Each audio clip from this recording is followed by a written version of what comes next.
Here's a look at the E-mini day trader trades for Monday, May the 16th, 2011. First of all, we're looking at the market profiles here, which include the overnight sessions. This is the Sunday evening leading into Monday's regular trading hour session. Here's the profile from Monday. Here's the profile from Tuesday. So we had mentioned on Friday that we were looking at areas around 33, 34 as resistance, up right about in here. Now the market had closed right in that area. Then the next resistance up wasn't really until about 44, and you can see the market made it up. I think it was 42. Today almost hit,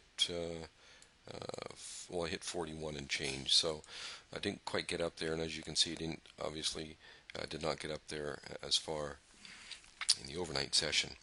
When the market opened right here in the regular trading hours, it had a little pop higher, but then started to sell off and basically sold off for the rest of the day, closing near its lows. So we knew that if it could hold below 31, that would really pique our interest, and it did that later in the day. Here's the 31 area right in about here, closing nicely below that. Our next target is around 23, and I can see in the overnight trade it's already traded actually below 23, and then the next target after that wouldn't be until approximately down at 13.10. So the market is certainly looking more bearish than bullish right now, and that's how we're viewing it, with the preference to be on the short side. Of course, we also take a look at the market profiles from the regular trading hours as well, and you can see here about 3 weeks worth of RTH, or regular trading hours only, market profiles. As far as our trades were concerned, you can see them here posted on our 1-minute chart. We had a long trade to begin with, and then another couple long trades triggered in here, another long trade triggered here and here, and you can see our short trade here, and then we had some very late short trades.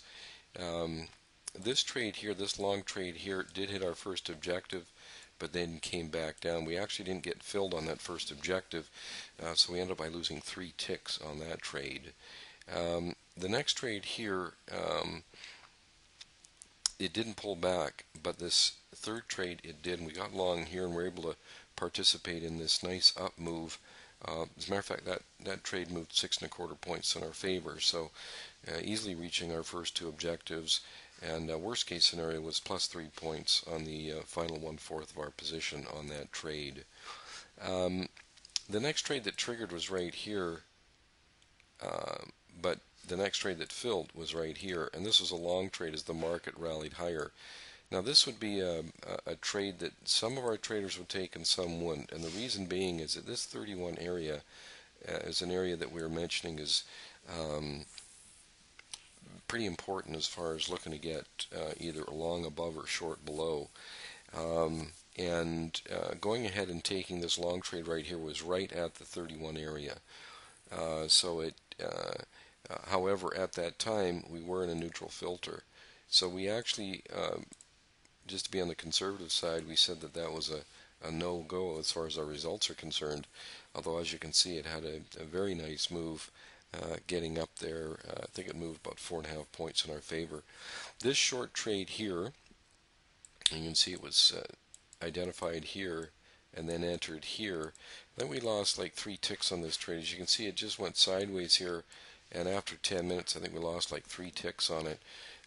It had the dip, rally, and then of course the good sell-off. So we unfortunately did not participate in that, and of course this trade was not taken. It was against the filter, and it was below the 31 area, so we did not take that trade. So we actually ended up by taking the first trade here, and then this was our second trade right here, and then this is our third trade here. So slight losses on 1 and 3, and really good profit on trade number 2, and that's what we ended up by doing today. As I said a moment ago, we do favor the short side, certainly as it holds and continues to hold below the 31 to 33 area, good areas of resistance, with the target around 23, the next target, and as I said, we've already hit it. As I'm making this video, it's approximately an hour after the market closed, and we're already hit 23, so we could be on our way down to 10, 13.10. Who knows what's going to happen overnight here, but that's certainly the way it's looking right now. Any questions or comments, don't hesitate in getting a hold of us. We can be reached at info@eminidaytrader.com. Always enjoy hearing your questions and comments. So thanks for watching the video. That'll be it for today. Bye-bye.